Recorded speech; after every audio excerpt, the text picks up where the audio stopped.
time zones thing and Como que Hannah? everyone No, gets. no, no.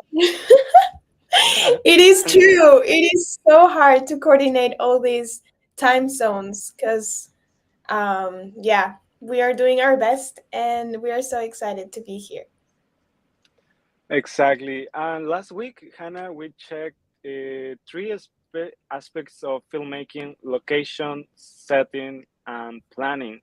We embraced the canvas or our visual taste, and today we will delve into the soul of filmmaking, storytelling. Meanwhile, we were not live. For sure, you were already making a lot of stories in your mind, and that's basically what the storytelling is for. So, storytelling is the heartbeat of any film, and it's a that captivates, educates, and spurs your audience into action. Remember, a story we told can resonate across cultures and generations, turning viewers into storytellers themselves. So, as last week, we have the Mentimeter. So, I hope Irene is back there in the as a producer, and we will have Luigi again as our Mentimeter guru, and Samuel, one of our speakers, was wondering we will be able to answer some questions from the audience. Of course, you will, my brother. And please, Luigi, you are the VC of GYC and also right now the guru of Mentimeter. So please come and join us, Luigi. I hope it works. Yes, it is.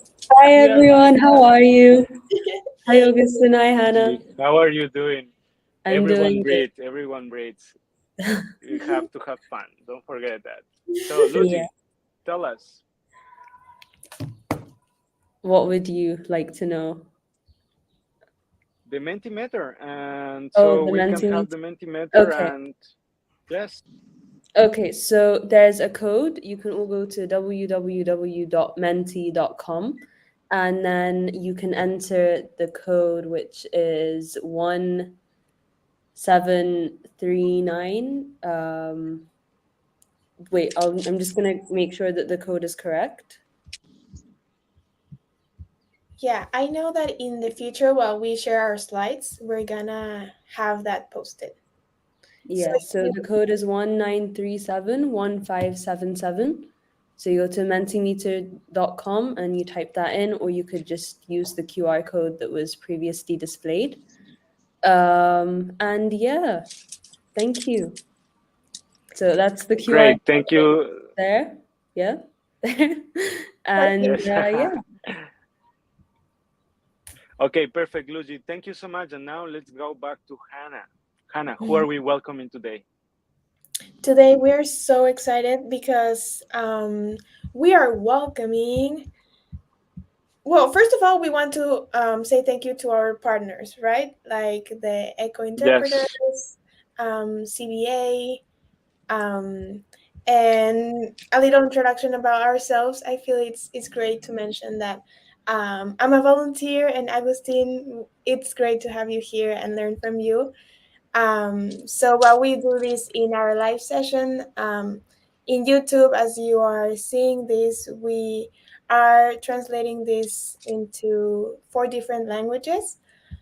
And to remember our rules of engagement, we should communicate with respect, and we are trying to be inclusive, respect the time of everyone, and just for technical situation, that's why we are rushing to our speaker. We're so excited to welcome. Today we have Samuel Rubin. Yes, we have Samuel, and yes, we indeed had some problems with technical problems behind. Samuel is also a bit in a rush because he's a great leader of the climate maker. And so let's tell us, Hannah, a bit of Samuel before he But goes. We would like to hear, before Samuel goes, I would like to hear, Hannah, what we know from Samuel. Great. So, yes, Samuel, it's a pleasure to have you here. Thank you so much for joining. Samuel is a social impact practitioner, climate storyteller, and grassroots activist. His producing interdisciplinary portfolio covers documentary features, such as his award-winning documentary Collies Suspect, short films, music videos, and more. After receiving his degree in film and television from UCLA, Samuel co-founded YEA Impact, where they oversaw impact campaigns like Can You Hear Us for Wow. Greta, which won the Best Impact Campaign Award at Jackson Wild in 2022. Wow, wow, it's a pleasure to have you here. And thank you so Thank much. you so much. Well, I appreciate being here, and I am a fan of the work you do, and I love the global community that you have. So I'm thankful to be a part of it, and I appreciate the invitation and the introduction, which means I can get right on it. Today we are here to talk about storytelling, entertainment, culture-based climate action, and I kind of want to start by reflecting a little bit on why is storytelling important in the first place? Why should we even care about what we see on TV or the type of media we consume? And I think here on the screen, there are a few examples that, at least to me personally, have had an impact on why I care about social impact entertainment and storytelling. In my case, for example, I grew up around the time where Modern Family was the most successful TV show on TV. And I do clearly remember seeing the representation of queer gay marriages on screen and normalizing what my family could look like when I grew up. No? And same with other movies like Costa Brava, Lebanon, which I recommend. It's on Netflix, and it's a great example of climate storytelling and how a family that is relocating from Beirut, Lebanon to the mountains is struggling with the environmental impacts taking place in their country. So I think what I'm trying to say is that who we are and how we identify is very connected to the culture that we consume. And there is plenty of data and research pointing towards that. And there is also plenty of data that showcases that what we know of the social issues that we care about is also extremely connected with the type of media we consume.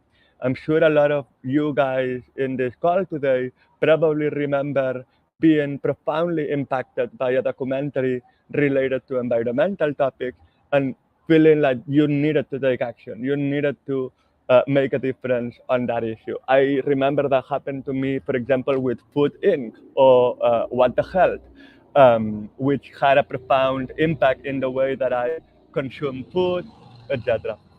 Sorry if there is any background noise. My apologies. But 43% of audiences, actually, according to Good Energy, confessed that they learned and got started in the environmental movement through a documentary film, which I think it showcases the importance of working with documentary filmmakers within the movement. And one of my favorite documentaries of all time, I'm going to take the chance to give a shout out, is The Territory, which is available on Disney Channel and is a wonderful film about the Uruwau community.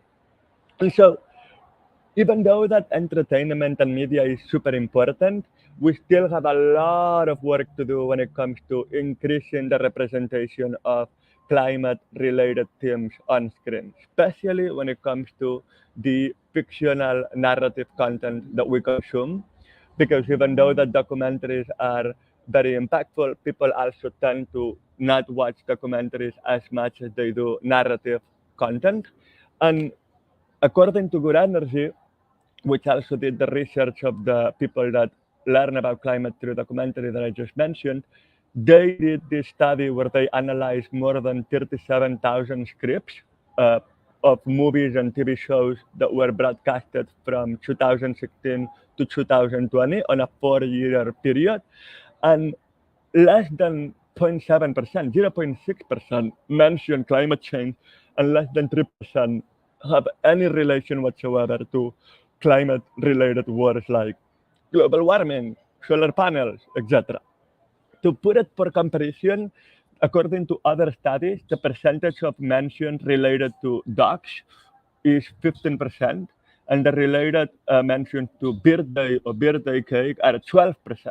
So we still have a lot of room of investment, of improvement to communicate the reality of the climate crisis that we live in through our content. And we need more storytellers. We need more people like hopefully you to do that, because there is scientific evidence, there is data from the IPCC, which builds the foundation of the Paris Climate Agreement and the roadmap for scientific measures we need to be taken to reduce emissions. They do recognize and affirm in high confidence that in order to achieve the new social norms and widespread adoption of emission reducing technologies, behaviors, and lifestyles, we necessitate the dedicated engagement of approximately 10 to 30% of social influencers and thought leaders. And I want you to think about the Barbie example very quickly, because if you think of how all of us on social media on August of this year, everyone went to see Barbie. In less than a month, it became the most highest grossing film since Harry Potter.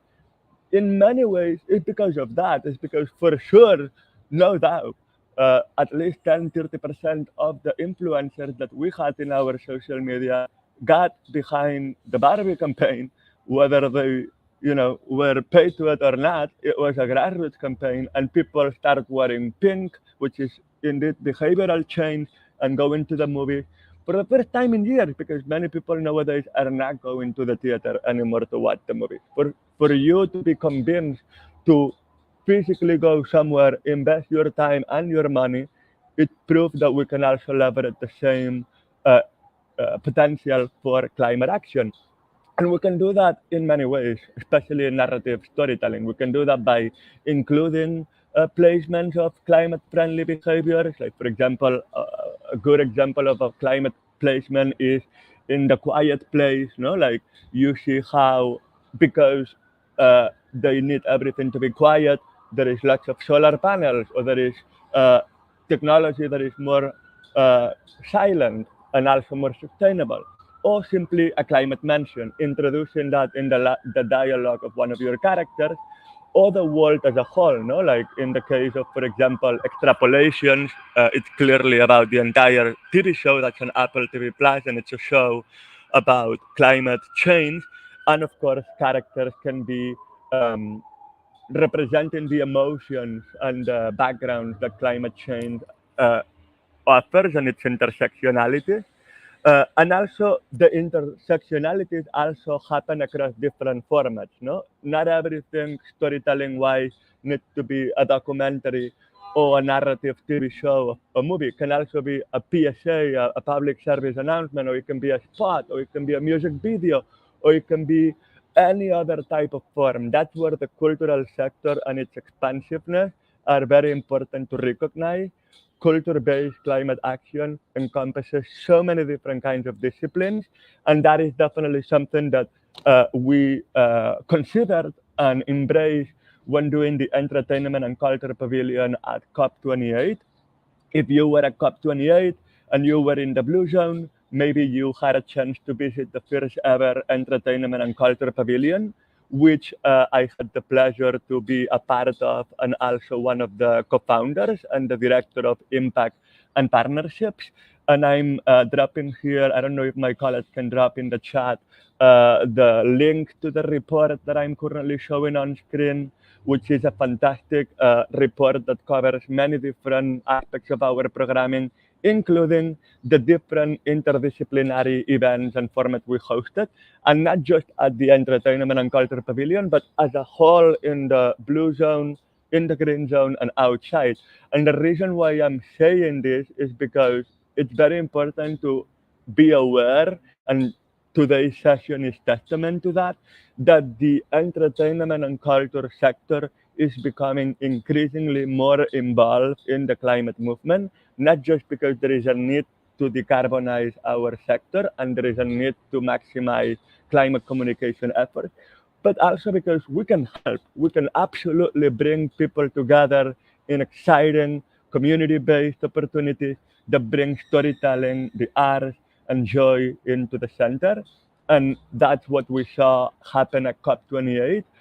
We were able to count at least 420 events that took place during the 2 weeks of COP, of which 126%, which is about 30% of the total number of cultural events, were hosted at the Entertainment and Culture Pavilion.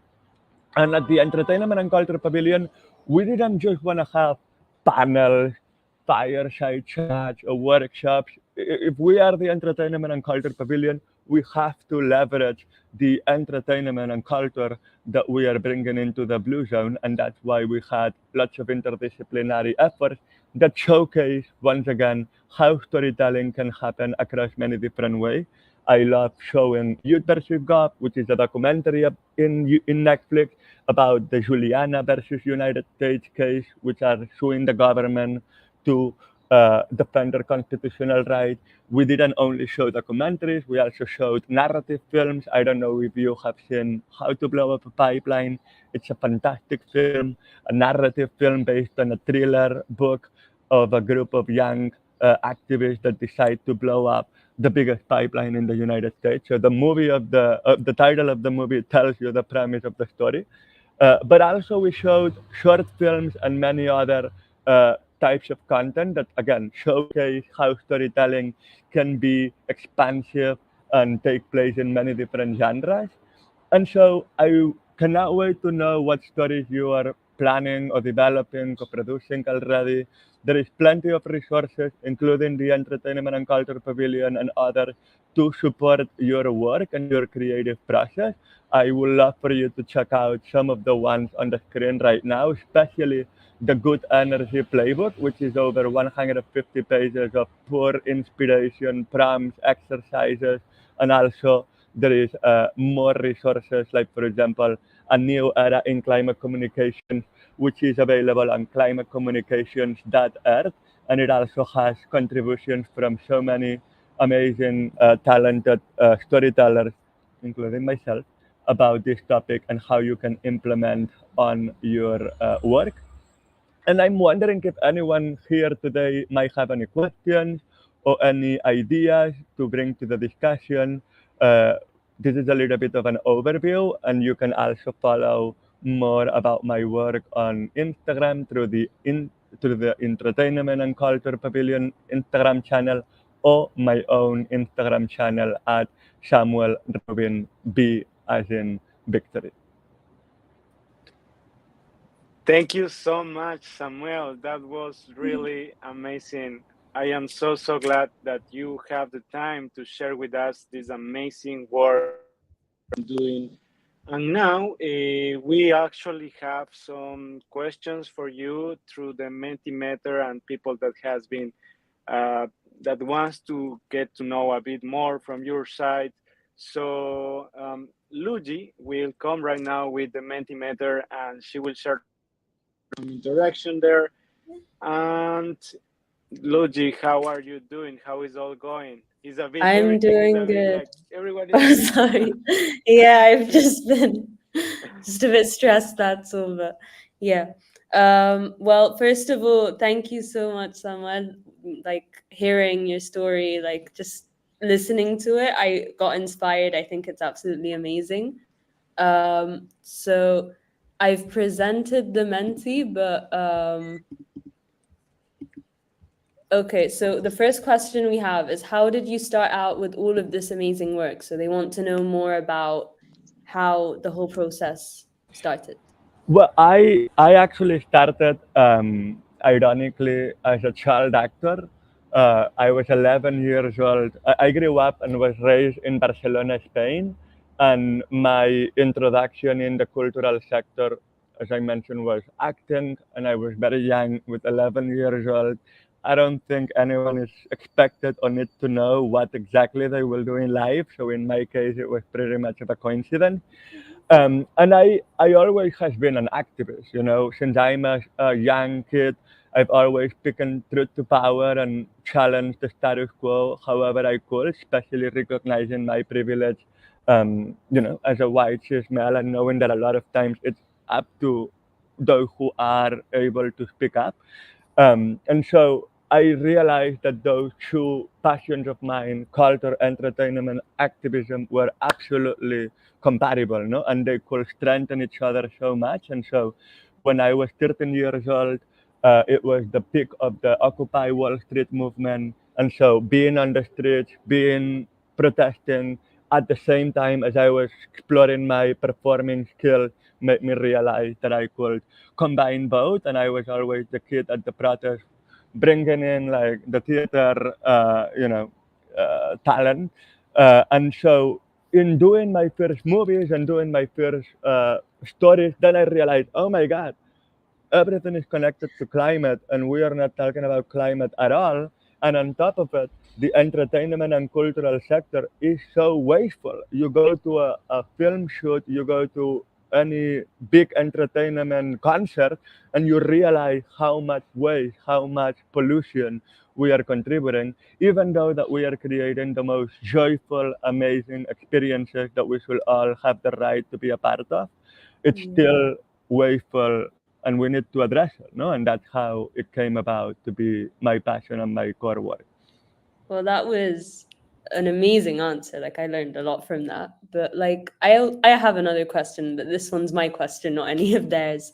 What advice would you give to anyone who wants to start in that work? Like what do you It's a think great question. It's a is the great best? question, and I always give the same answer. And I love answering that question because I think that, a lot of times, and that is also very related, by the way, to the power of media and the power of entertainment. No, like we have this expectation that we all need to be doing the same thing. If now it's fashionable to have an iPhone, I need to have an iPhone. If this is fashion, I need to do this. No, there is this peer pressure attached to our cultural values, and I think that in many ways, um, to answer your question, the best way to contribute is to be authentic and to listen to ourselves and our skill set and our own niche, because no one can tell us what we can do and what we are good at. That's something that each one of us has to figure out on our own, and we have to be brave. We have to be empathetic with our own skills. And if you're not good at math, that's fine. Be an artist if you want to. That's how you can contribute. That's how you can ignite and catalyze social change. It's how I try to do it. But even if you want to be an artist, there is so many ways to be an artist. You can be, a painter, and you can do mural on the street and collaborate with the community in doing that. Or you can just be a portrait painter and connect one on one with one person and inspire them to see themselves differently and how they can make a difference. So there is so many ways that to answer your question, I will say, know what your skill sets are, take time to know yourself, to know what you are good at, and don't compare yourself to other people. This is not a competition. I We are love not that answer. competing to see who can do the most. We are doing that for ourselves and the planet we live in. We're all different, like so we should embrace our like authenticity. I love Yeah. that. I And love. because it gives us anxiety, which I see now on the screen, like how Yeah. do you deal with eco anxiety? I deal with kindness and really trying to be very compassionate, to myself and to others, because otherwise it's so easy to get overwhelmed that we have to like do that effort of being nice to ourselves. Yeah, I've heard one quote that is, "Let compassion feel your passion." So it's like, I oh, love that one. Yeah. yeah. So thank you so much, Samuel, for being here Thank and sharing all your knowledge. We truly appreciate, and I hope all the guests speak the audience learned so much and got inspired. So really thank you. grateful for you. Have a Thank you. nice rest of your day. You Bye. too. Thank Bye. you. Bye. And now, Luigi, what do we have? Well, we What have Doreen, right? we do. Doreen, I believe he's already connected here as well. So I'm gonna introduce him so we can all get to know a little bit of his story. Do we have a misconnection with Doreen? I hear from Irene. Yeah, Doreen Oh, is we do available. have you here. Hi, Doreen. Hello. How are you? I'm very good, thank you. Thank Yeah. you for being here. We're so excited. I'm gonna briefly introduce you for our guests, and we're so excited to have you here. Thank you. So Doreen Manuel is a sixth child of Grand Chief George Manuel and spiritual leader Marcel Manuel. She's a residential school survival, mother of 3 children, and is an award-winning filmmaker. Doreen is the director of the Bosa Center for Film and Animation and serves on the board of director for Knowledge Network, Vancouver International Film Festival, and Women in View. She serves on the Motion Picture Production Association of BC Equity and Inclusion Committee and is a Telefilm Talent to Watch Fund partners. She's an advisor in the Telefilm Indigenous work groups. And wow, I can just say I'm amazed by all of what you do. So thank you so much for being here. Yeah, thank you for joining us today and everything that you're doing. Is she So connected now with let's us? go with, yeah, she's coming right now with, because we also have storytelling now. Doreen Manuel is with us now, session number 3. And please, Doreen, enlighten us with your knowledge. Thank you. The floor is all Hello. yours. Thank you for having How me are you here. doing? Very good, thank you. I was initially sent a couple of questions. Do you want me to just dive in answering those questions? Yes, ideally, will be if you can help us presenting your slides and then you just share your presentation. Then we have some questions that people will words and but first, ideally, right now, we would like to hear from you your knowledge and in general, share with us how you end up involved yourself with the storytelling. What do you think that the youngster and how to address this climate problematic from a positive perception? Because with the Reeforesting for Peace initiative, we are trying to flip the triangle into okay, we all know, some of us know problems around climate change, but most of the people wants to learn how to solve them, how to address them, and that's why we have these nature-based solutions. And we understand that filmmaking, storytelling, social media is a clear tool for us, the youngsters, and in general in communities to address and tackle down these problems. So, yeah, Mhm. what do you Good, think about that? thank you. Like your previous speaker, I've been involved in land and water protection from a very young age. I was born into it. My father, George Manuel, was the first Indigenous person of the world to unite the Indigenous people of the world. And he was nominated 4 times for the Nobel Peace Prize because of that work. He saved our rights in Canada, even back in 1969 when the government had introduced a policy that would annihilate us and overnight. We would cease to exist overnight. He was one of the leaders who fought that and who helped our people understand it so we could stand with him and fight it. And after that, he just continually protected our rights. Even in the early 80s with the Constitution, the Canadian government was bringing in a constitution that again didn't mention us at all, which would have meant that we would have ceased to exist overnight. They would have taken away all of our territories, all of the everything that we had, and we had very little because they had already taken away so much. But he organized this Constitution Express, which was a rally that went all across Canada, and there was thousands and thousands and thousands of us in these 2 trains that traveled across Canada, and airplanes. All the elders flew, and we went to the capital and we fought it, and then we went on to England to make sure that England did not accept that constitution without the inclusion of us.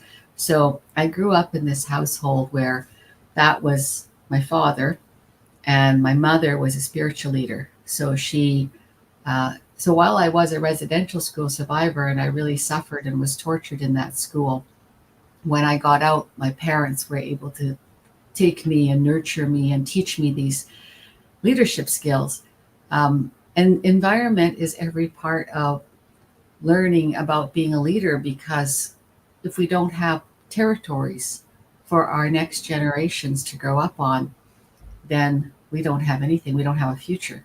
So we're always fighting for the next generations. We're always, and I don't think about it as a sacrifice. I think of it as a responsibility and a duty that I gladly take on because, you know, why else are we here if it isn't to make a better place for the next ones that come to this reality, this environment. So when Exactly. I was involved in teaching the past 35 years, so that was helping my people overcome the effects of residential school. And for those of you who don't know what that is, it was a school that we got. It wasn't even a school, it was an institution. It was like prison. And we were little children and we were put in this prison and we were beaten and starved and used for manual labor. I'm in my 60s, I'm not that old, and I lived through that. That's my reality as a child. And there are people younger than me who were in that institution. And when you're raised in a prison like that, you don't learn how to parent because you don't have, so you learn parenting from watching your parents be role models parenting. You can't learn that in that place. So you grow up not knowing how to be a parent. So it's a continuing cycle that happens generationally, and we're still fighting the effects of that.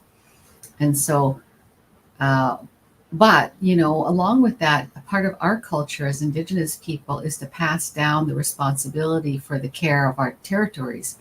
So it's still our responsibility to heal from all of that experience and still be warriors protecting our territories. And in my family, there are a lot of families across Canada, we are. So I was teaching down in the United States, and I was a principal of a school, and my youth wanted to learn about filmmaking. So I brought in somebody and they taught that, and I became fascinated by it because I found out there was an archive down there amongst my mother's people that where they'd been interviewing elders on camera for many years. And now it's been about 50 years worth of footage that is housed in this one nation. And it's interviews of elders who've gone long time ago. And the knowledge is there. It's all there. We didn't totally lose it. We're losing our elders really fast, but at least in that tribe, they're hanging on to the knowledge with the use of the camera. So it's a powerful tool, because how do you know your future if you don't know your past? If we don't record and share this knowledge that comes from the past, what happens is you have leaders growing up, coming up and becoming leaders. And if they don't know the past, they're just repeating the same mistakes, the same communication. Same patterns. The government has a past. The government continues to grow and build their weapon against us, the weapon that takes away our territories and our resources and oppresses us.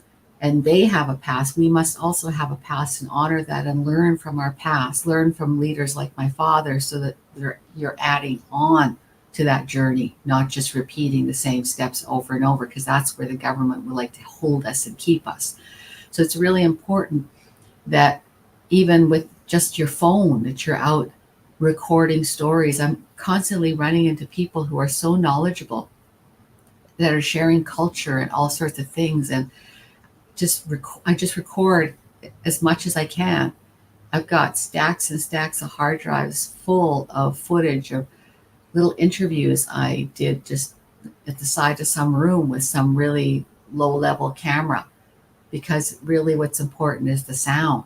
You can cover the images with all sorts of things if the image isn't great, but the sound you have to have. So even if it's just with my phone and my audio recorder, I'll capture knowledge and information.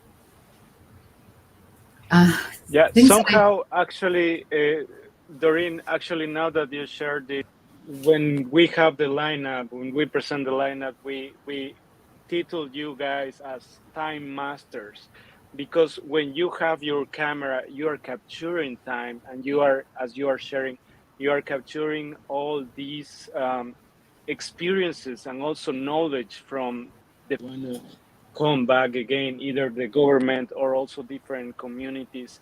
But one question, how we can use all this content and drive it into a storytelling, into, because when you have just content as hard drives that you are sharing, is still just data. But the question is how to push a message around, in this case, positive actions in the territories. I find that there's a lot of settlers now who want to know the answers, the solutions. They are familiar with the problem.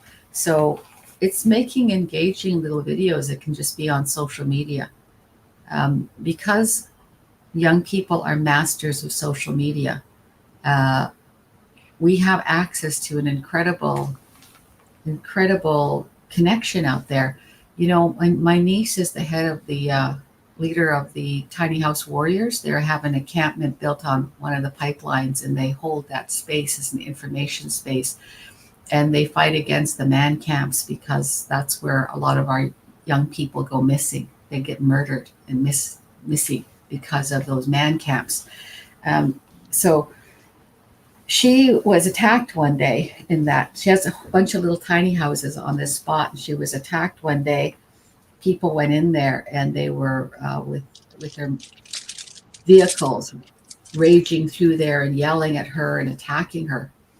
And she sent me the footage just on, Dropbox, because she had her phone and she was filming it. And I used to be a news journalist. So what I did, it was late at night, and I quickly wrote a stand-up for it. And I edited together the footage with other footage that I had of her tiny house encampment. And two of my younger kids are in the film industry too. My son's a camera operator. He does lights. He does kind of everything, sound. And my daughter is an editor and a data manager. So I told them, come on, we're going up to the school. There's a place where it's forested that kind of looks like the encampment.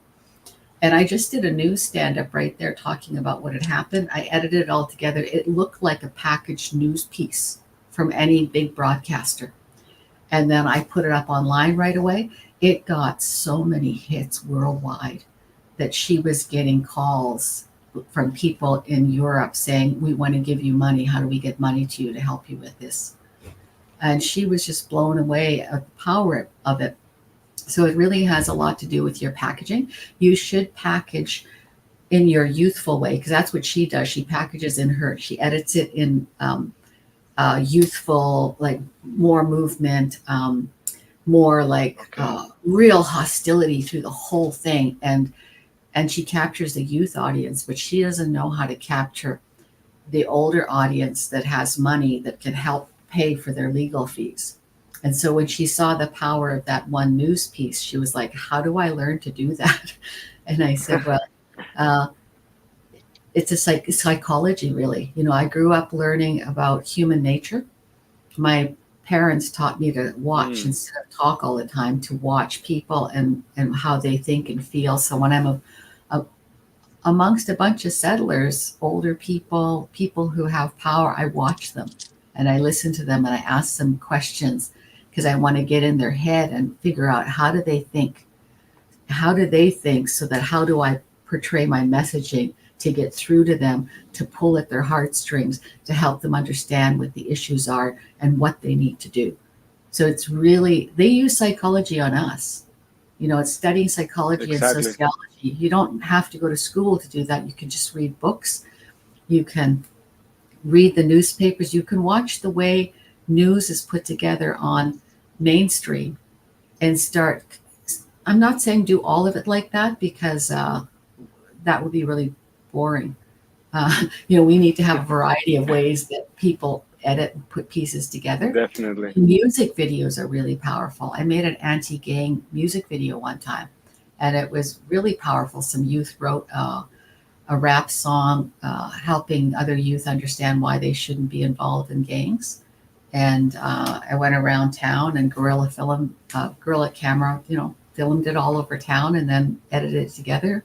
so many different creative ways that we can deliver our messages. Definitely, Doreen.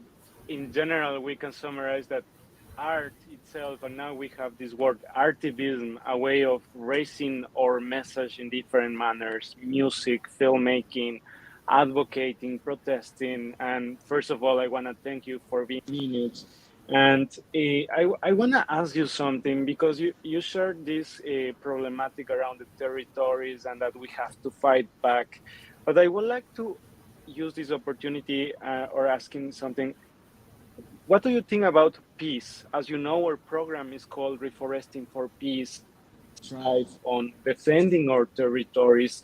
But at some point, this is also leading us into living in a new decade of wars.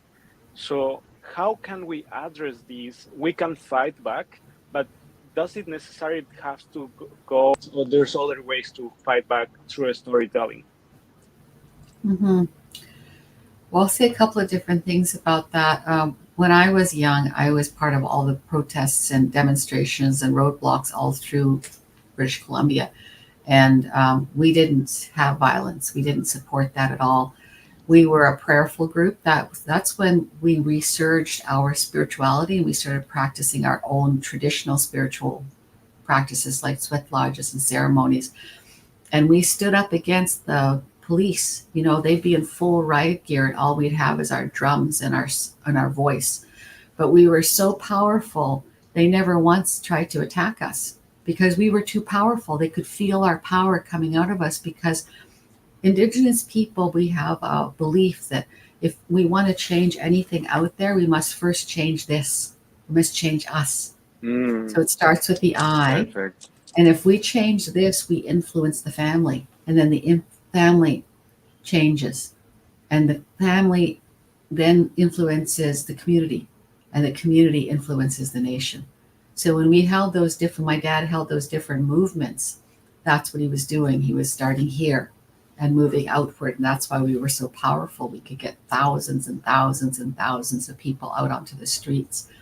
And when I say fighting, I mean, there's so many different ways that we fight. One way is through prayer. And because the prayer unites us, and it's the numbers that changes people's minds when they see those kind of numbers. And then supporters are drawn to us. They're drawn to that energy. And the allies, the non-Indigenous settler allies come out and they support us too. And government only understands votes, you know. But also what I'm working on more lately is in Canada, we don't have a Sacred Lands Protection Act. They do in New Zealand and in the United States. There's many countries that have that, but we don't have it, and neither does Australia. So I've been traveling. I traveled to Australia and New Zealand to talk to them about their Sacred Lands Protection Act. In the United States, it doesn't really have teeth. You have to have a leader who's willing to really take it and protect their little territory with it. Except in Hawaii, they seem to have a lot more power with it. I think we all need to have a Sacred Lands Protections Act. And in New Zealand, they were able to assign personage to a waterway. And they were able to win protection of that waterway. However, it was single personage. And if you stand up against a corporation, which represents thousands and sometimes hundreds of thousands of people and jobs, you have to have that waterway needs to be assigned the personage at a number of the people who rely on it, because then it would be in the thousands. So then you could say this waterway supplies 10,000 people. And that's worth more than the jobs that this corporation can possibly. That's what you need to be able to say in court. That's really, really inspiring, Doreen. Like the whole story, even like the team internally, we've just been saying how amazing your work is, how amazing your dad's work is. And we do have like a ton of questions for you from the audience. So if it's okay with you, we're gonna get to that. If it's okay. Okay, so the first question is, what do you think is the most helpful tool that can be given to Indigenous communities? Knowledge. They need to know their history and the knowledge. I worked for years helping indigenous people turn their lives around. So I was teaching something called life skills, and basically it's just like conflict resolution, team building, time management, financial management, communication skills, because those are the things we lost when we went into residential school. And a lot of these people were broken. I was working with recovering heroin addicts. I was working with really broken people, women who had lost their children forever to social services. And without fail, the one subject that I taught them that helped them stand up and rise up and change their life was their history and their culture.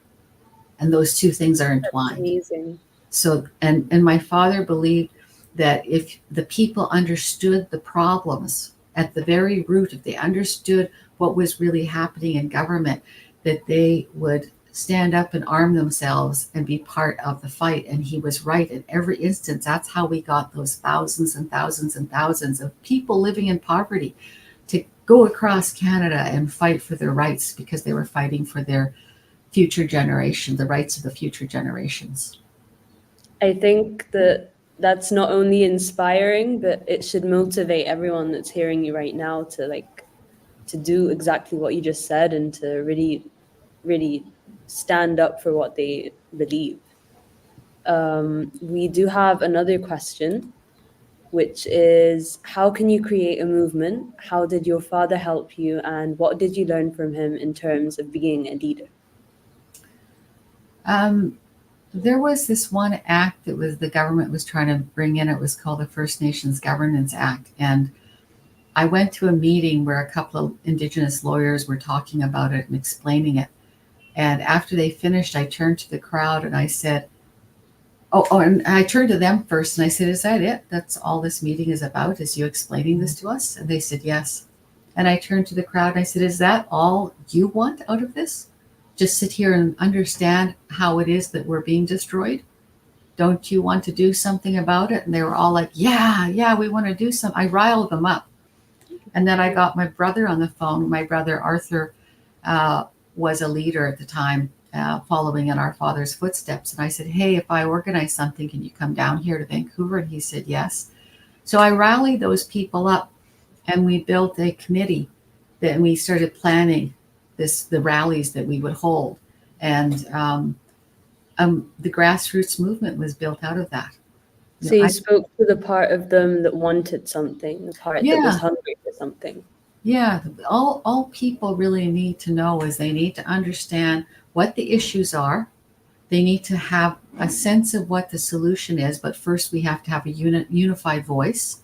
We need to come together and we need to prove to the power, the people in power, that we have the numbers behind us.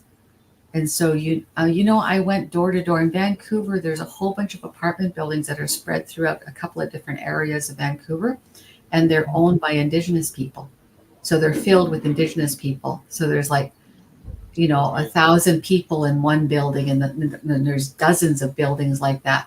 I went door to door through every one of those buildings with a big stack of leaflets, and I went knocking on every door, and I explained it every single person that answered the door. So it's not an easy thing to pull the people in, because you have to educate them first. They have to know what the issues are. They have to know what's at stake. So even when we watch a movie, that's what you're writing into the script. What's at stake here? What are we fighting for? Amazing. It's same as storytelling. That's a lovely, lovely way to think about it. And thank you so much, Doreen. Speaking for myself, I've learned about an entire thank you, Doreen, for that. So thank you. Thanks. Thank you so much. Yeah, Doreen, one last small question. We have a platform that is called the Ecoverse, where our attendees can access to different content. Would you agree to send us later on some content from your side that we can place there so people can watch your content, or from your community, and they can also learn by watching, So it's just you can answer later on by email, but thank you so much, Doreen. It was amazing. I really appreciate the knowledge and indigenous way of, I like when you shared that if we want to change the world, first we need to change ourselves. So thank you so much, Doreen. And this was Doreen, and This is Reeforesting for Peace. So what's coming next? Let's go with the transition now.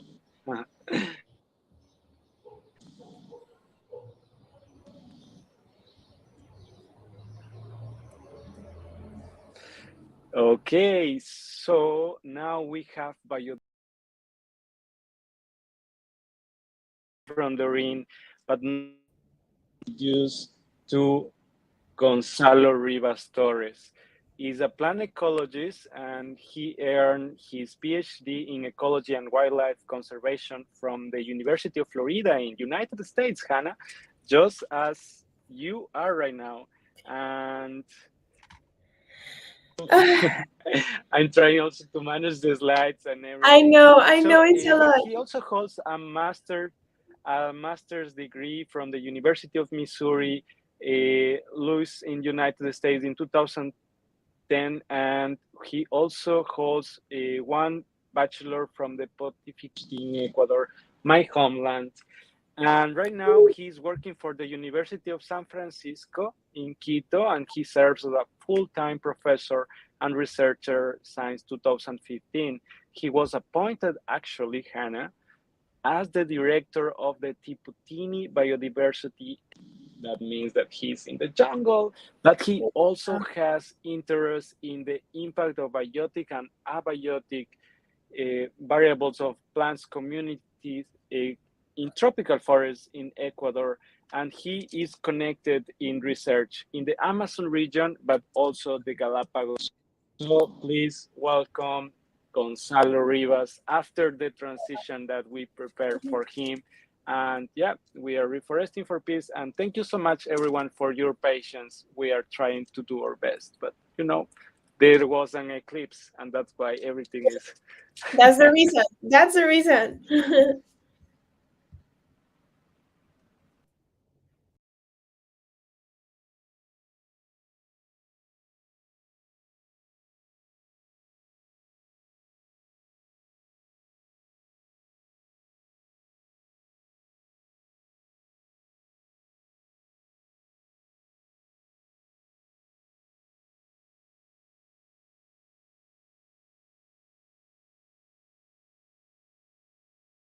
Hi, Gonzalo. How are you doing? Thank you for joining us today. Hi, hello. Can you hear me well? You well and loud and clear, actually.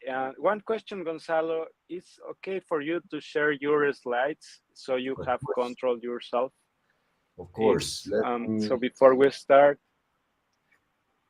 meanwhile, don't forget that you can ask questions to our Mentimeter, and don't forget to subscribe to our YouTube channel. It's important that you subscribe to our YouTube channel because then you will have access to other interviews that we are not sharing in our email. So subscribe to our YouTube channel. And meanwhile, also we have our Instagram account, the Global Youth /CO, and we are also right now in TikTok with R4P Global.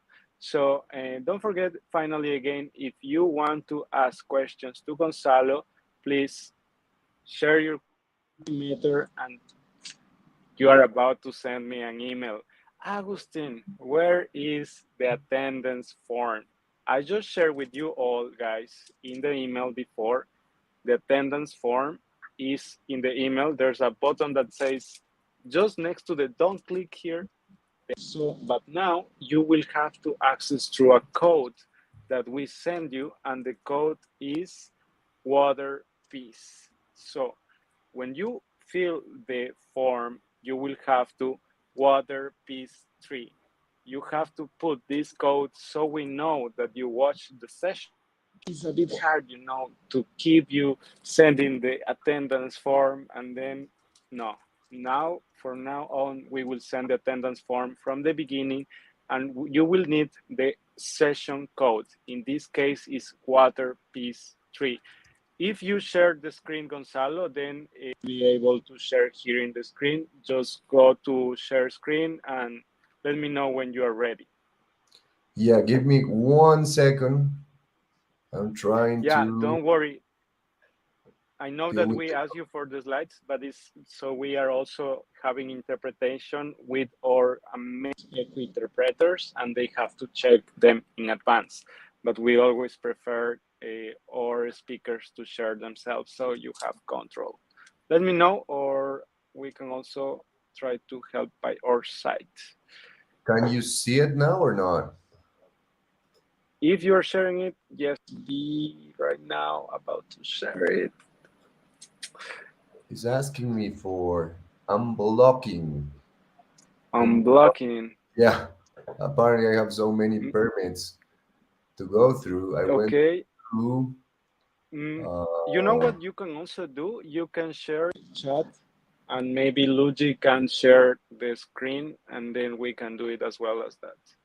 that If you can be can great. just share, yeah, Yeah, great. Let's do it like that. Just share it in the StreamYard message, and then please someone in back, either Hannah or Luigi, share the screen. And where are you right now, Gonzalo? I am in Quito right now. I'm not in the jungle, sadly, but I usually go to the Yasuni National Park that maybe many of you have heard about. If not, it's arguably the most biodiverse place on Earth, literally. Is of And particular one interest. question, one question. Sorry to interrupt you, but I'm traveling all around the world, and all the time I'm hearing in each country, this country is the most biodiversity of the planet. Everyone is the biodiversity. So I'm asking myself, because I'm Ecuadorian, and when I'm in Ecuador, everyone is telling us we are the most biodiverse. Can you please answer that? Meanwhile, we solve the slides thing. Yeah, sure. So biodiversity is not that easy to measure, particularly when you use, countries. Why? Because countries are different sizes, right? So, of course, if you count all the birds in Colombia, they are going to be more than in Ecuador because the probability of having more birds there is higher because of the bigger area. So, what we usually do to correct for that is to give a number of species per unit area. And that unit area we Okay. define it as the same for every country. So if we said 1 hectare, 1 kilometer, if we use any of those areas, Ecuador will present the higher biodiversity on Earth, right? Because if we put the same hectare in Madagascar, in Colombia, or we divide the number of species by hectares, or by the hectares or total hectares of a country, Ecuador will be on top of everybody else. And this is not a fight and who is better, but that's the way we try to do it so we can compare. Okay, so now we have the slides on the right, and now thank you for explaining me Great. this. I will talk with the people that is always telling me I'm the highest biodiversity one. So thanks to you. So Gonzalo, please enlighten us with the challenge applying nature-based solutions in the Galapagos, and thank you for your time. And this is Reeforesting for Peace. Thanks to the Global Youth Coalition. Gonzalo, the floor is yours. Thank you very much. So I'm going to be talking to you about this problem that is a big problem in Galapagos. That all of us know what Galapagos is, right? But not anyone knows what the problems in Galapagos are. So I have been studying this problem that is invasive species since 2010. So I'm going to be telling you this short story, and I'll end up on how nature-based solutions can help us, hopefully reverting the effects of this. And on top of that, how social media and then the right use of Hi, social. Gonzalo. So when you want the next slide, just let me know. Just say next slide, and I'll go on. Okay. Thank you very much, Luigi. I will do that. So how also social media and communication, it's really important in fighting this extremely important problem globally. Okay, so as you see, the title of my presentation today is the challenge of applying nature-based solutions in the Galapagos, invasive species, social media, and more. Next, please.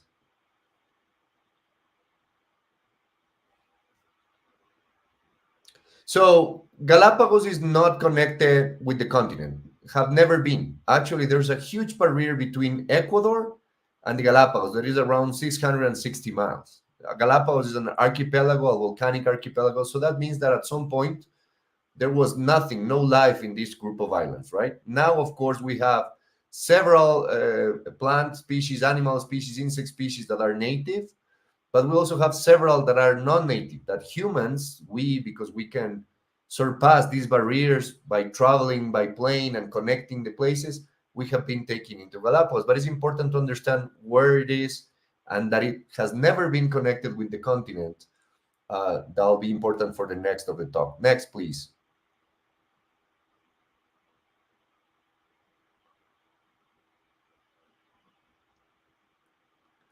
So Galapagos is this group of islands in the middle of the Pacific, right? Islands with different geologic ages and also different sizes. Next, please. And as a product of this isolation, Galapagos also records these unique animals all over the world, like the unique marine iguana in the world. Next. Land iguanas that are related to the marine iguanas. Next. One of the smallest penguins on Earth that lives in a tropical region. Next.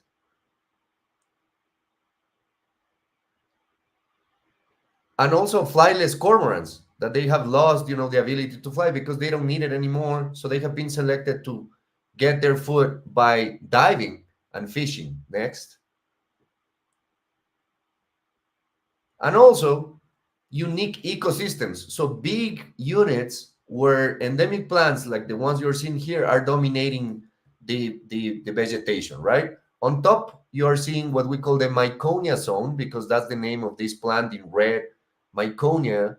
That's the genus of this species. And below that, that tree you see is basically a giant daisy, a giant dandelion. That actually Darwin, the famous Darwin, studied when he arrived to Galapagos, and the name is Escalicia, the genus. I'll tell the story about Escalicia in a second. Next, please. So again, as a product of this isolation, unique species, Galapagos is really well known because of the number of endemic plants it holds. Endemic plants are plants that only live in Galapagos, are only recorded there, are nowhere else, okay? So now, just to give you an idea, we have 1 out of 3 native plants in Galapagos to be endemic, meaning only existing there. So if they disappear in Galapagos, they disappear for the world. Also, Galapagos records 7 out of 9 endemic ecosystems, meaning big vegetation units that are only occurring there. Next. One of these groups is Escalicia, as I told you, that has 15 different species, all unique for Galapagos. The whole genus is only occurring in Galapagos. Some people like me that I'm studying these plants in detail, we call them Darwin daisies because they're pretty similar to what the famous Darwin finches are in terms of endemism in the islands. Next. So Galapagos is now recording 599 native plants, meaning they have been there without humans being involved in this distribution, so they arrive naturally to the islands. Around 180 of those are endemic. And an analysis was done by the national authority and other international authorities like IUCN, showing that from 71 species that were evaluated from those 180, sadly, some of them are already extinct and some are critically endangered, 12%. And the other ones are in some category of danger, right? So it's not that they are only existing there, it's also they are in danger because of human activities, climate change, etc. Next. One of the big dangers of these plants are invasive species. These are species that have been arriving with humans, and humans are the reason why they are there, and these species are causing negative impacts in Galapagos. Right? In the beginning, when somebody discovered Galapagos, they started bringing invasive species on purpose or accidentally, right? Like ants, for example. But they have been also introducing goats, etc., etc. Next.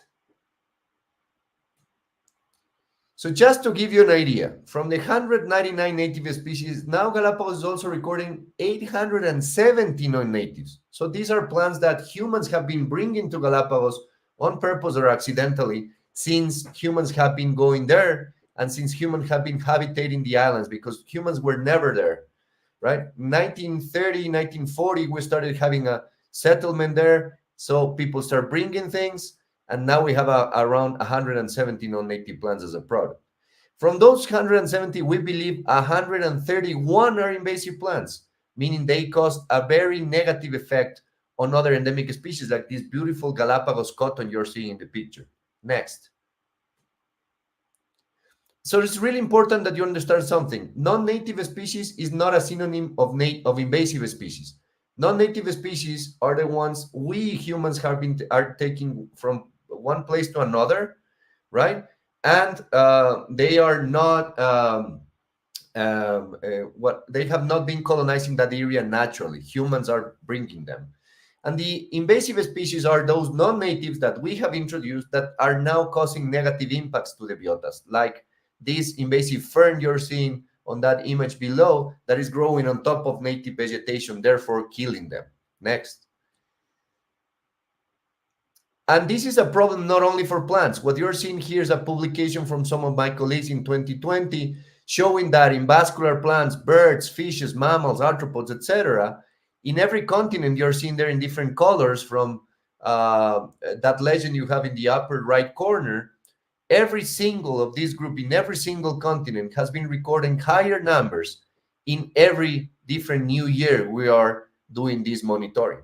And it's really worrying that for continents like mine, South America, to see how these non-native species are going to be increasing even after, we have now better systems to try to protect against this. Next. And these invasive species are extremely detrimental in some cases. What you're seeing here in these boxes are different population trends, meaning we count, or some scientists have been counting these birds in different years. That's what you have in the lower axis versus the number of years in the other axis, right? And what you're seeing here is that around the 80s, that is at the beginning of these different population trends, populations of many of these endemic birds in the islands of Guam, this is for Guam, have been declining to the point that some, like in these red squares, have been declared extinct because these scientists have not been finding any other individuals since many years ago. And the reason is this brown tree snake you're seeing here in the upper right corner, that it was a snake introduced apparently accidentally, and therefore killing these beautiful endemic birds to the point they are extinct now, like this Micronesian starling and the Micronesian kingfisher. Next, please. So Galapagos, as I told you, is this also archipelago, lots of endemic species, unique ecosystems like the ones you're seeing in this map. All these colors are unique ecosystems, but they're also now invasive dominated ecosystems. Next. Like the ones you're seeing here. These are the figures for 4 inhabited islands, the 4 inhabited islands in Galapagos: Santa Cruz, Isabela, Floriana, and San Cristobal. And what you're seeing here are the area that settlers are allowed to use in Galapagos, because Galapagos is a national park, it's a protected area, but there are areas that settlers can use. And what you're seeing here in some of the islands are these different violet, purple, etc. colors. These are invasive species that are now dominating the area. Like if you see the upper left corner for Santa Cruz, there's this huge pinkish area, right? That is surrounding part of the farms you're seeing here. These little squares are farms. And this area is totally dominated by the invasive tree. I'll talk next. Next, please. So, of course, Galapagos is a national park, but just to give you an idea, we believe around 45,000 or so Galapagos live there. But now we also have around 200,000 to 300,000 tourists coming every year to Galapagos, because it's also a highly touristic area. So in order to maintain that, you need airplanes, ports, highways that you're seeing there, and of course all the infrastructure to provide the services for these tourists. Next. And in some cases, and if you have visited the Galapagos, and if not, I hope you do it soon, in some cases you need to establish these really strong measurements like spraying insecticide. inside the cabins of airplanes when you visit the Galapagos, so mosquitoes that are coming from the continent are not entering the Galapagos and then bringing some diseases that they usually get, like malaria, dengue, etc. Next, please. So as a result, again, of our movement into the Galapagos, tourism, etc., now the Galapagos is recording 1,449, right, different species, including these 800 and so plants. Next, please. And we have nasty diseases like this fly, Philornis fly, that is eating literally Darwin Finch's chicks, and therefore killing them and putting them in danger. Next, please.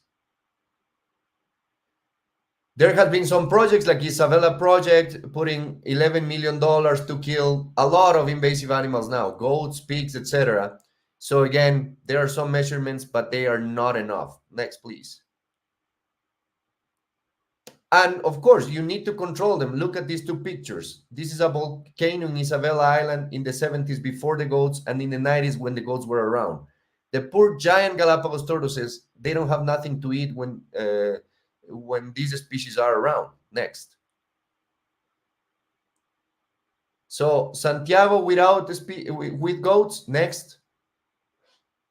And Santiago Islands without goats. These are one of the islands that they eradicated the goats in these Galapagos Islands. Next, please. There are also attempts happening right now to actually kill rats that are a big invasive species. They are throwing poison in several islands to try to control these really nasty invasive species. Next, please. And just to give you an idea, this is how the highlands of this island, Santa Cruz, looks in the 80s. Next. And now what has been changing, basically all the yellow and orange squares are invasive species. So they have been taking over, eliminating the native species that are in green from this island. Next. And of course, these invasive species are all over. What you're seeing here are the crowns of this invasive tree are going to be talking next, that are being released from the agricultural zone to the protected zone. And of course, finches, they are helping dispersing these seeds, right? Because they need to eat them. Next. So just to give you an idea, this is a region that in Santa Cruz was not having any invasive species in the 70s, plants particularly. Next. And this is how it looks like now. It's a forest growing there. And this is dominated by invasive species in more than 11,000 hectares. Next, please. So I'm going to be telling you really quickly about this patch of forest you're seeing there in bright green that used to be dominated by Scalicia, this endemic tree, and now is dominated by an invasive tree. Next, please. And as I told you, invasive species are a nasty problem in Galapagos, but let's focus on this tree now. Next, please. This tree is called Cedrela odorata. It's a tropical tree introduced there because of the timber, puts thousands of seeds per individual. It's a great competitor. Next. And now is dominating this area in Santa Cruz that I'm showing with this arrow that is totally dominated by this tree and also other invasive species. So now we have what we call novel ecosystems there. Ecosystems dominated by invasive species and no longer by endemic species. Next, please. So this block of forest that you're seeing in dark gray, it's the one dominated by Cedrela that is now displacing Scalicia, that is only in these little blocks of forest like the one you're seeing on the top right corner of this image. Next. So, of course, the Cedrela, what you're seeing in this picture is a Cedrela forest dominated by Cedrela. It's really a really thick forest, hard to walk on. And if you notice at the center of the picture, there's a little giant tortoise trying to get through. Next. And it's important to say this is the main source of timber for the islands. So it's not just a matter of eradicating the tree. Islanders are using this. Next, please.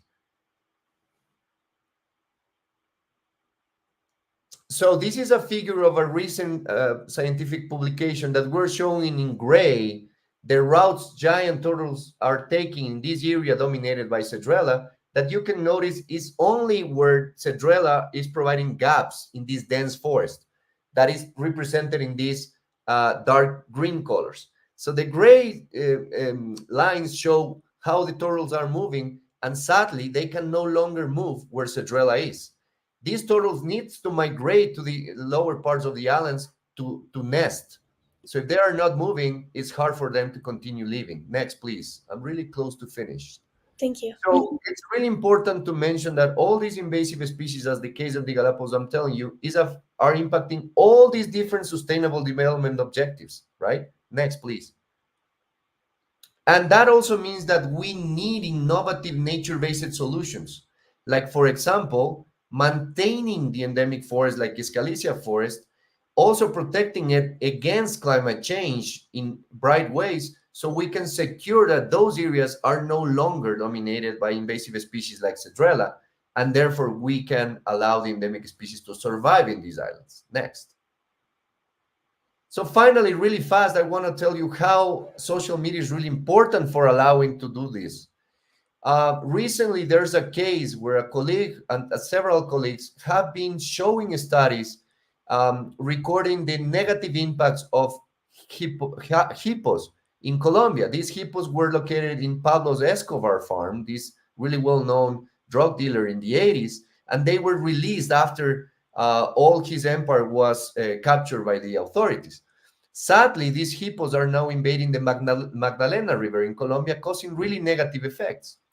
And my colleagues have been reporting these effects, and they are telling that we need to have some control measures like lethal control of the population.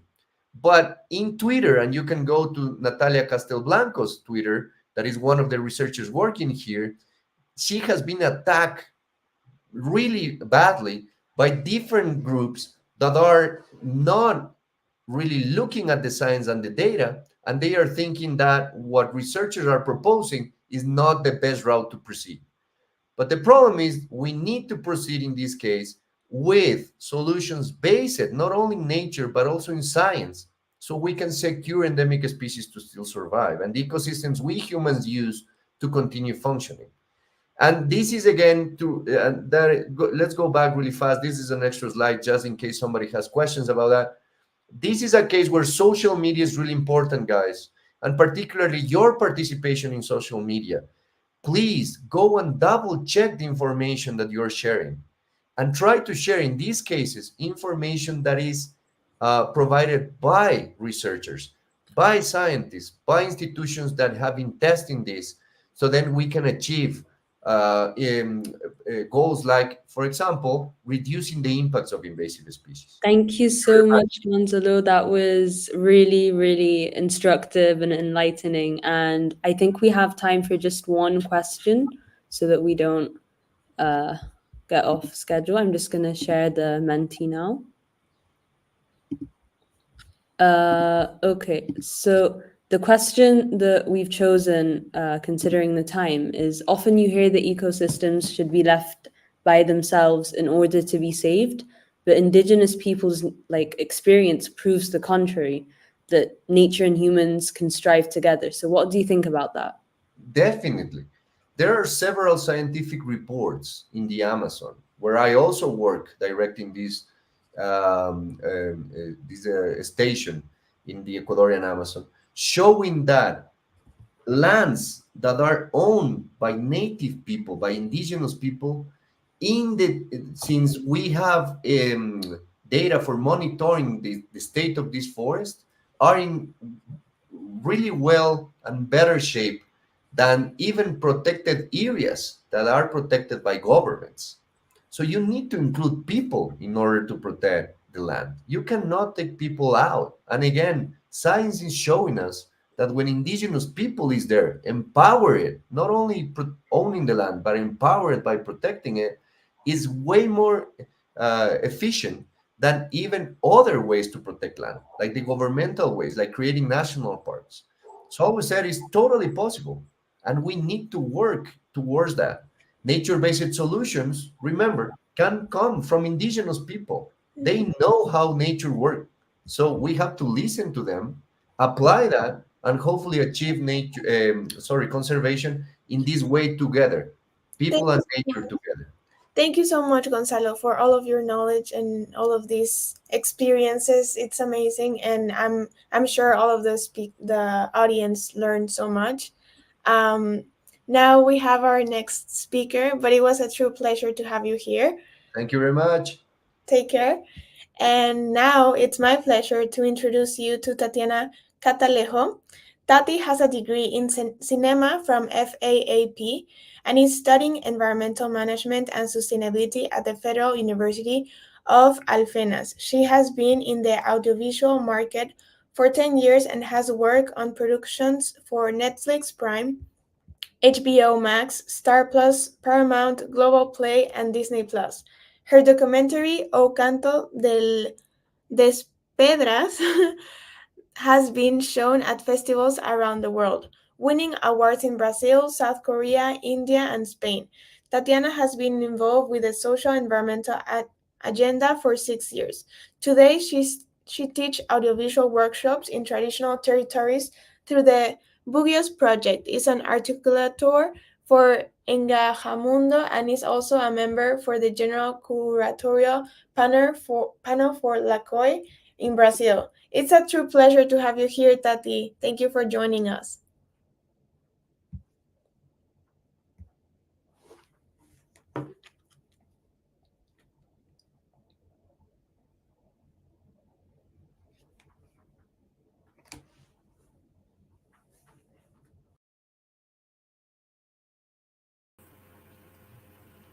Hello, everyone. Good evening. Thank you so much for the introduction. It's a pleasure being here with you guys. Hopefully, we can contribute with some knowledge, with some uh, information that can help you to build a great story. Today, I'm gonna share with you some strategies to build documentary, to explore narratives.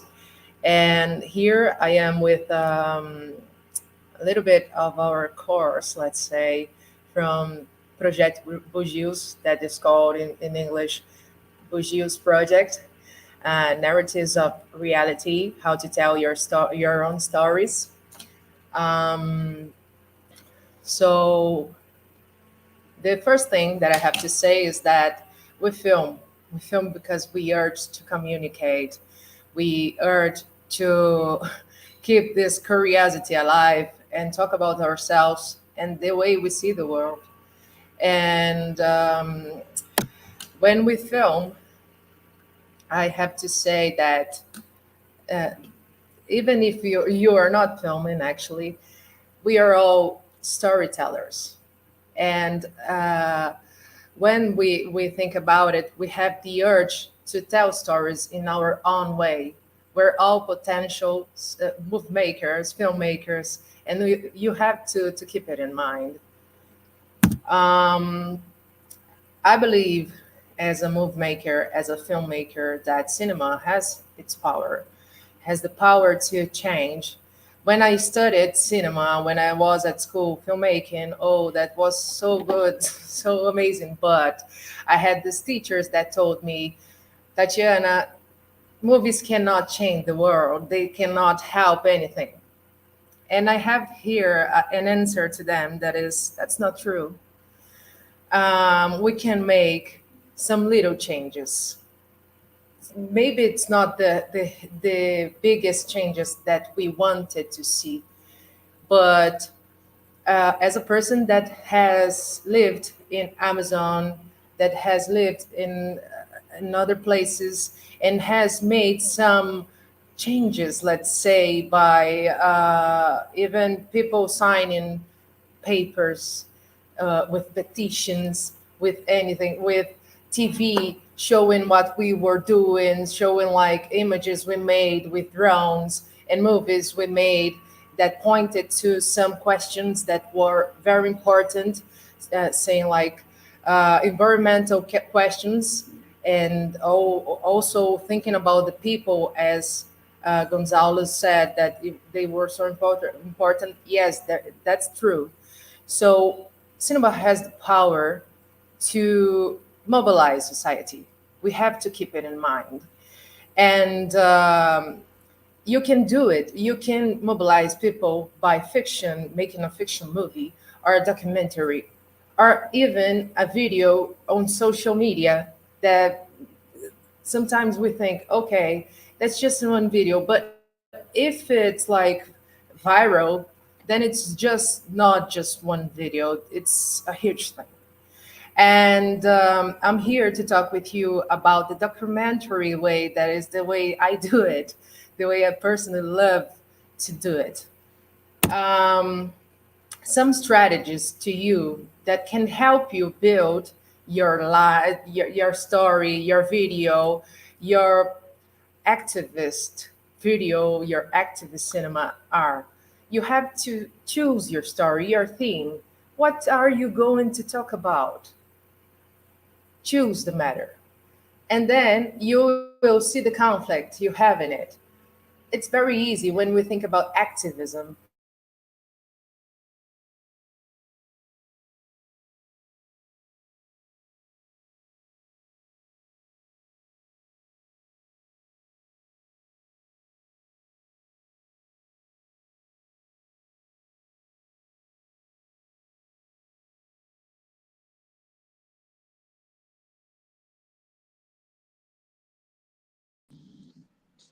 Sorry, everyone. We are just waiting for Tati to recover her connection, but I'm gonna rephrase what she was saying.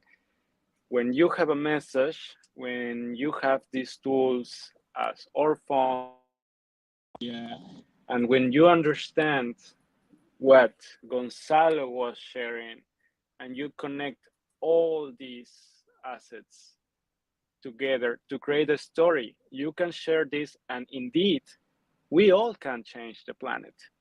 It's about is about our present, and might be the purpose of your life. Maybe you have to be a filmmaker. Maybe you have to be a producer. Maybe you will be a researcher. Or maybe you don't have anything to do with this media, but you need that, as we were asking before to one of our speakers, Gonzalo. Will nature save itself, or we need to thrive as one? Remember, we are always saying this in the Global Youth Coalition. We are one planet. We are connected with the humans, nature. We are part of nature. You don't have to disconnect yourself. If we provide you tools like the Ecoverse, yes, we are taking you to this digital world, but the ideology of the digital world is to between, like you are right now connected with me, you are in Cairo, I am in Hong Kong. We are using the internet for what? To deliver all this knowledge and create this story that is called Reforesting for Peace. Let's hope that While we're waiting for Tati's Tati, though, I think while we're waiting for Tati, I think maybe we should ask Augustin a question to give us a unique perspective. So, because Augustin, if you guys don't know, he's the chairman and the co-founder of the GYC, and he knows a lot about these topics, and he's been doing his own practices. So, how do you think, Augustin, is the best way that someone can share climate stuff on a day-to-day basis? Because I know that we see you doing that on your own personal social media. well, yesterday actually I was having a conversation, and she was we were talking about the same topic, how we can communicate, and what is your niche, your group of people that you want to share. And I was telling my sister, sometimes I share stuff and I believe people is not really getting what I'm trying, but she was explaining to me that there's always different kind of people. We are all different in a certain way of what we think and what we know. So And how we when you perceive things. understand exactly how we perceive things and how we wanna either advocate or things, so you just have to find what makes you happy, because going through social media or the fact that we are right now presenting this program should not be something that puts you in a challenge all the time. Intention has to go out of your comfort zone. But at some point, you will start loving it. And when you reach this point, is where you can stay for a time, because later on, it will also become your comfort zone again. So that's why we are growing up. We are growing up mentally in our lives. We are getting older. So we need to understand how you want to bring these seeds into the planet if you feel that is your purpose. And you, Luigi, how you want to do it? How do I want to continue? Well, I think that the best way is to find what you love and what you love presenting. Because if you enjoy something and you have the passion, so some people, they can go for filmmaking. Other people have a passion for policies. Other people could have a passion for organizing programs and stuff. But yeah, it just depends on what you need. And Tati is back, so she's gonna continue. And yeah, I'm so sorry, guys. no worries, it Don't happens. worry, Tati. We have something that we can tell to everyone. There was an eclipse, and that's why we can Oh let's my say that gosh. was the eclipse. Oh my gosh. Sorry, guys. Let's see. Where has it stopped? I don't know right now because it just stopped to me. I think it was Don't worry, in this here possible you are strategies. yes, exactly. So I was saying in documentary we can choose a story theme. We can choose conflict, the best character to be in this narrative, to tell this narrative, and also you always have to uh, understand the purpose of your narrative, the goal. What's your goal? What do you want with this movie? And how the movie actually will show this goal. How you will conduct everything. And we have the types of conflict, the internal conflict. Let's say when you have a protagonist that has a question with himself, themselves, okay, then personal, between the protagonist and secondary characters, and the extra personal between the protagonist and an institution, organization, even the government. Most of the times when we think about activism, we have this third thing, the extra personal. Um, Thinking about the way you're going to create your story is very important for you guys to understand the main aspects. You have to have the character, you have to have the conflict, and you have to have the goal. And when we think about it, we think about the log line.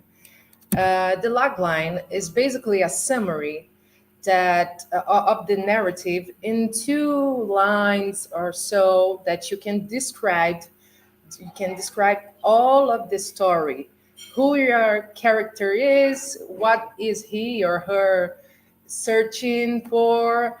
um, uh, you have the essence of the story, such as this example here. Led by a dolphin trainer, a group of activists infiltrate a cove near Taiji, Japan, to discover a serious threat to human health. You have the conflict, you have the character, you have the goal they want to discover, and the threat is the conflict, and you have the characters right there. Um, when you have the log line, you have a way to not lose yourself, let's say, from your main goal. What do you want with this movie? And when you have this goal, it's very simple to cut some scenes that are unnecessary for other people to understand what you want. Making movies is expensive, let's say. And sometimes you really want a scene like, oh my gosh, as a director, I would love to have this scene, but you cannot. You have to cut something. The producer will say, you have to cut some scene. And you have to know, uh, is this scene really, really that necessary? Is it not? If it's not, then it's the right choice for you to cut it and to keep with the other scenes you created. Um, then, oh, I didn't translate it. Personagem in Portuguese is character. So, character, when you choose a character, you have to do a lot of research, know their background, know what they are doing right now, know how they relate to their environment and their relationships in general, so that you can get the best of them. In this very situation, you are proposing to create a movie, a video, whatever. Write down your story, the story of the character on paper, and clarify the motivations of the character. It's very important to keep the motivations alive, to make it very clear, and the objectives that they have in common to the story that you're about to tell. Always highlight the most important parts of their story, their path, everything. And sometimes we think the character will sometimes just not help. You have to deal with him, but it's not. It's the contrary. You have to deal with him so that they can help with the movie, the story to happen. It's a very important part. Sometimes when you're dealing with some characters that have difficult access, like you don't have that amount of access to them. Sometimes it can be tricky, but they will help you to get the story the way it's proper to them. When you have all of this, you have the synopsis. That is basically a short test about the film you're about to make. And you have the overview of the story, the beginning, the middle, and the end. Um, when you have the synopsis, that is like you have the end in synopsis, let's say, you have then the structure or a step outline, as we're saying, that is like scene by scene. You will have a brief description of what happens in each scenes. There is no dialogue. Here you have an example of a step outline, let's say. It's basically normally two lines when you see a paper like written down about the scene. Um, and the script, the difference is that the script is more similar to a huge synopsis with all the details that you don't have in the synopsis. You can say all the scenes, describe the scenes in the movie in prose. They will not be cut like scene one, scene two. No, they are in prose, like a text that has a beginning to the end, and you have to focus on the plot. You will have no dialogue, but you will resume everything. Um, and then you have the screenplay that, yes, you do have the split scene by scene, such as interior, how in his house, night. You will have like the chance to describe whether it is indoors, outdoors, whether it will happen by the night or will it happen in the morning. The time is important to this header. You have to have it. And then when a character appears for the first time, we announce their name in caps lock, followed by their age, such as Hauni, 92, is sitting on the floor of his house. And then you also have like these headings of sound that is in caps lock too, like the church is empty, the bell rings, caps lock, because the person that all the crew must know that sometimes it will happen in the middle of the scene. um basically what I am here to tell you is about the structure. There are some ways that can help you to think about like how do I construct the movie, how do I construct the video. I know it's a lot. It's not that easy, but I really wanted to say to you that once you have the character, most of the things they are like uh, second place. You have almost it all. I don't know if you have any questions. I'm here to answer, Hi, but it's Tati, how are basically you? So we do have three questions for you from the audience. oh. So the first one is, how can we start creating if we live in the city and not in the jungle? And I think you're going to have a really good answer to that. Well, I'm not. That's a good question. I do not live in the jungle. I lived in the Amazon for 1 year, something like that. But I am from São Paulo, and São Paulo is a huge city. And in the cities, you have a lot of uh, problems, let's say environmental problems too. What I would say is like choose the teams, choose the subject you're going to talk about, choose the activist part, see as an activist, what's the problem that I have here? What's the problem I could help with my way of seeing, with my way of narrating this story? And when you have it, the city has a lot of problems. São Paulo has a lot of problems, traffic problems, the carbon thing, everything. You can find a lot of things, like in the ghettos, in the all of the parts. You can find so much, so much. Sometimes we think, oh, the problems, the solutions might be in the forest, the solutions, but the solutions are in the urban place too.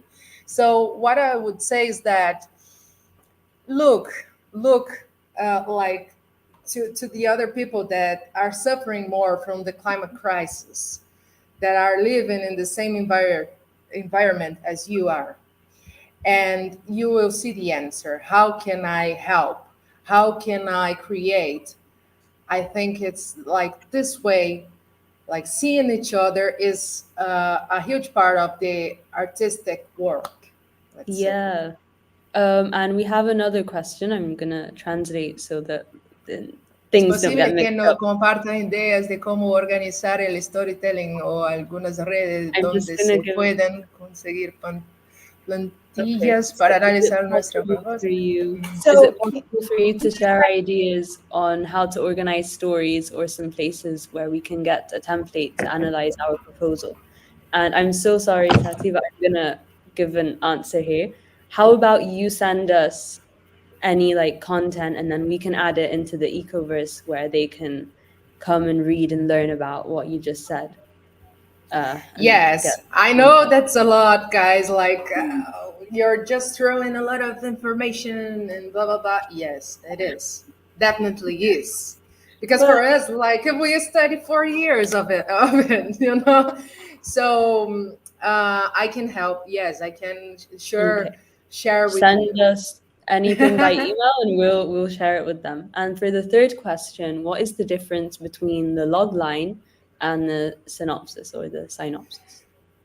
Um, the log line, you have clearly just like uh, the character, the conflict, and the objective of them, such as the cove. I put it here like someone needs something, and the conflict is there because someone is not going to help you with that. The other person is not, the organization will not help you with that. So you have a conflict. This is the log line. I can show you one log line that we've been working on. My next movie that is about to be shot next year. Sorry. It's basically like I will take here just 1 second because it's very important here to say the right thing. Um, here. Okay. Oh wait, why we fight for climate? Oh gosh. Well, I cannot have access to it, It's okay. but I think with examples it's more simple for you to understand. It's like five activists from Brazil get together and the whole world can change, something like that, when they are talking in public in the COP 30. Simple. There is no, the conflict is actually they are going to talk about with the organizations right there. I'm not saying the whole sentence, right? Yes, I know because it's missing some parts right there. But you have to keep in mind that the log line is very short. The log line is just like beginning to the end, three aspects, and that's it. You cannot lose yourself with these three aspects you're about to tell. And then the synopsis, the synopsis is more long. They are longer. You have some the sauce is missing that is not in the log line. Let's say I will send you examples. Sorry, Thank you guys, so just much. because. You know, it's fine. You did amazing. It was really impressive. Thank you for all the knowledge. Thank you, guys. I'm so sorry not to help that much, but we will try. I will send you. So much. Thanks so Share, much. And share, share, share to us, and we will include it in the Ecoverse so people can check them Yeah, out. I will do it. Thank you. Okay. thank you, Tati. Good to have Thank you you, here. Tati. Wow, Oh, that was yeah, amazing. That was a impressive. lot. I feel like That so was much a lot. information, but I'm so grateful. How do you Indeed, feel? was a lot of information. I have a lot of emotions right now, actually, and I just wanna ask everyone that is watching in Spanish, Portuguese, and French. Apologize for don't starting the session at the same time as English. We had some confusion. And believe me that we are trying to do our best to deliver a high-end product for you to watch and learn.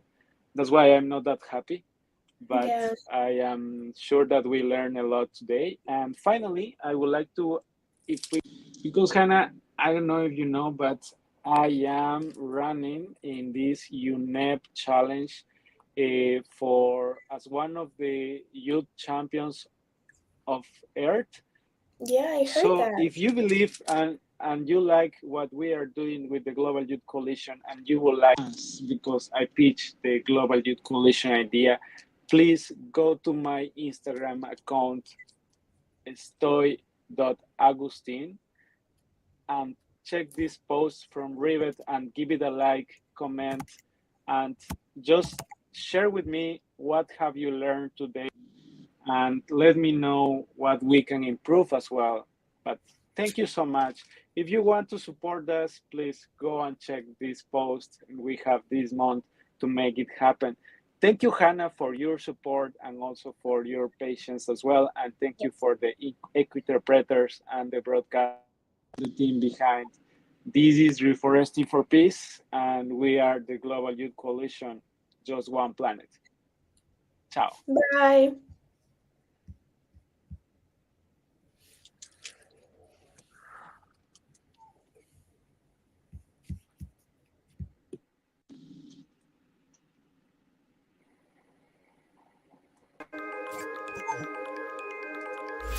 Hi everyone! The Global Youth Coalition is delighted to present today the Reeforesting for Peace project. This last year, we have experienced more than ever the effects of climate change, contaminated ecosystems, heat waves, floods. These last ones, for example, have claimed more than 57,000 lives in the past decades. Therefore, we must rethink how we deal with social and climate crisis, because a lack of captivating and conscious content can lead to disconnect the climate guardians' efforts from public perception. Reforesting for Peace addresses this issue by leveraging filmmaking and social media to inspire a global movement, to bridge the gap, and to empower youth to drive impactful climate action. With this, as part of the GYC capacity building strategy, we aspire to empower youth, climate scientists, and NGOs to use the tool of filmmaking. Amnesty International, Greenpeace, and Oxfam are some examples of how filmmaking has an impact on the support and involvement we get. Oxfam mentioned that the film I Am Hope increased the donations to the organization by 15%. Not every organization has the capacity or equipment to create a high-quality content and raise awareness around their ongoing solutions. Our plan is pretty ambitious but necessary. We will train 5,000 youngsters with movie-making skills for cool content creation and connect them with 500 NGOs on ongoing solutions. They will receive proper equipment from our side. Empowering and gearing up NGOs and youth leaders in the front line will make it possible to create popular content and 500 real youth, local organizations and climate scientists uniting their strengths to combat climate change effectively. With a comprehensive curriculum, Reeforesting for Peace will seek to educate young individuals about the art of filmmaking, enabling them to create compelling content and inspiring fundraising campaigns for climate action. We aim to create short movies and cool reels that raise awareness about environmental issues and ongoing nature-based solutions, inspiring those individuals who may just not be interested in the matter. And while our plans seem ambitious, we've already demonstrated our ability to make a difference with global projects. Take our Global Youth Oxford Net Zero training program as an example. We trained 5,000 individuals through 13 sessions live interpreted in 4 languages, and our first session had an outreach of 13,000 views. Now enjoy our promotional video. Reach us out. Take action at theglobalyouth.co. Entire neighborhoods wiped out by sudden catastrophic flooding. Southern Europe is braced for more record-breaking temperatures this weekend as a heat wave there. 1 million species of animals and plants around the world are now at risk of extinction.